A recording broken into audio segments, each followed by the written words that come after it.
We have schools because we hope that someday when children have left schools that they will still be able to use what it is that they've learned.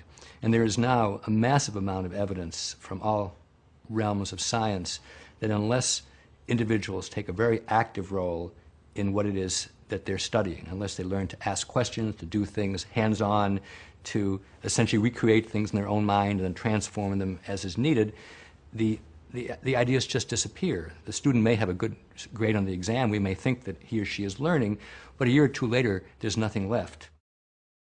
If, on the other hand, somebody has carried out an experiment himself or herself, analyzed the data, made a prediction and saw whether it came out correctly, if somebody is doing history and actually does some interviewing himself or herself, oral histories, then reads the documents, listens to it, go back and asks further questions, writes up a paper, that's the kind of thing that's going to adhere, where if you simply memorize a bunch of names and a bunch of facts and even a bunch of definitions, there's nothing to hold on to.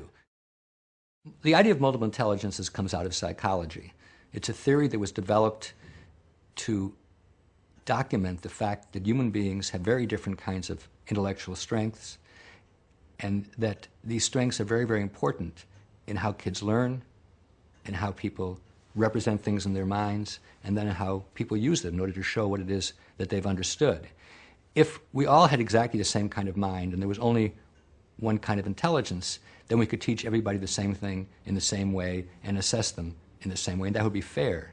But once we realize that people have very different kinds of minds, different kinds of strengths, some people are good in thinking spatially, some people are good in thinking language, other people are very logical, other people need to do hands-on, they need to actually explore actively and to try things out. Once we realize that, then an education which treats everybody the same way is actually the most unfair education, because it picks out one kind of mind, which I call the law professor mind, somebody who's very linguistic and logical, and says, if you think like that, great. If you don't think like that, there's no room on the train for you.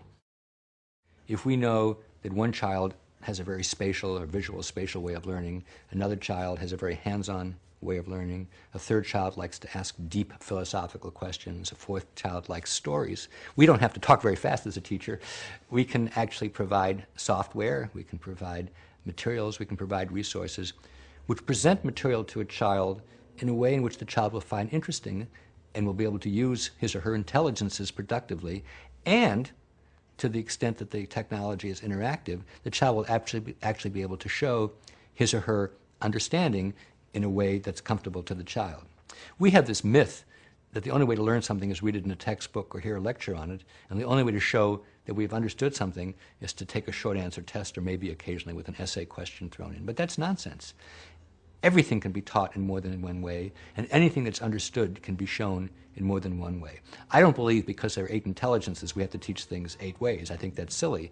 But we always ought to be asking ourselves, are we reaching every child? And if not, are there other ways in which we can do it?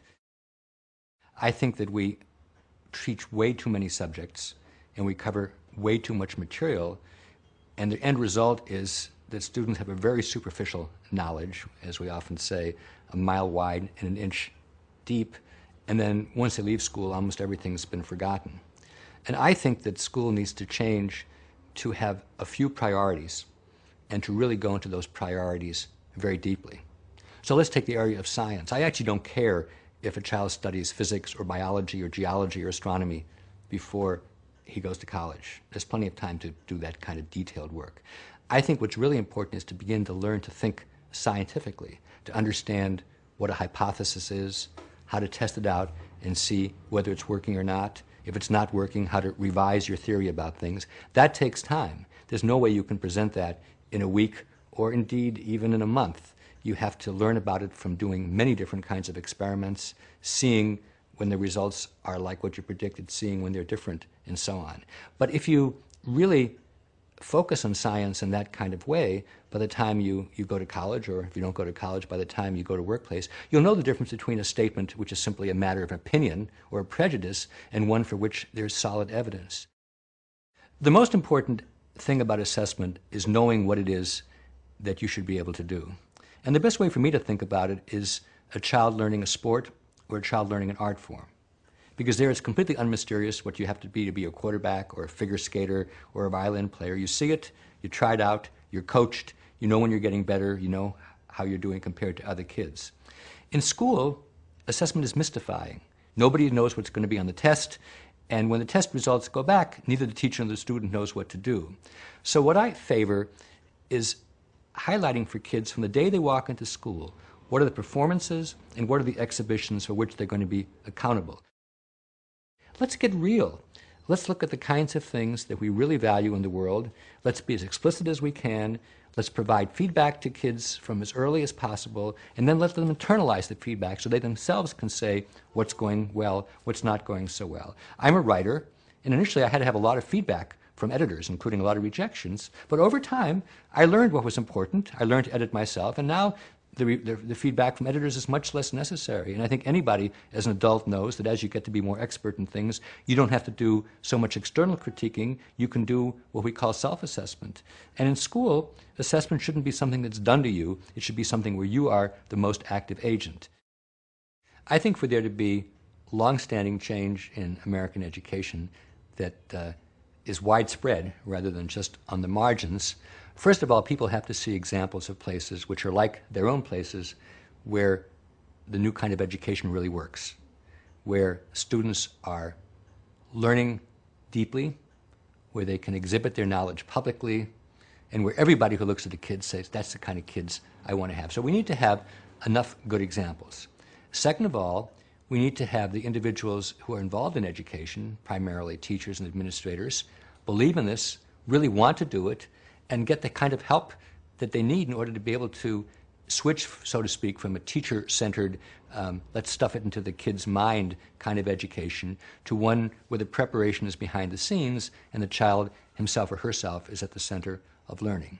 Third of all, I think we need to have assessment schemes which really convince everybody that this kind of education is working. It does no good to have child-centered learning and then have the same old multiple choice tests which were used 50 or 100 years ago. Finally, I think there has to be a political commitment which says that this is kind of education which we want to have in our country and maybe outside this country for the foreseeable future. And as long as people are busy bashing teachers or saying that we can't try anything new because it might fail, then reform will be stifled as it has been in the past. For more information on what works in public education, go to edutopia.org.